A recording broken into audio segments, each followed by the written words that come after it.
I'm not allowed to go out anymore, especially not in crowded places, as I don't have an immune system to fight any more infections. This makes me feel like I'm a prisoner in my own house, but I know it's for my own benefit. I have had a septic shock before, and I was in intensive care, and I don't want that to happen again as it was really, really scary. I love having family time at home, though. We usually play a lot of board games or on the Nintendo Wii, Wii U or Switch.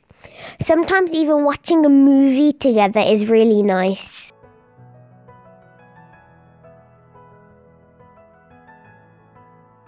We were just watching TV and she's fallen asleep. This happens all the time. She can't complete any activity, so we have to adapt things to make them shorter for her. So when she's baking, we use packet mixtures and things like that. I think it's a mixture of all the medication she's taking, all the chemotherapy, and probably due to the fact that she's anemic, so she has less energy than everyone else.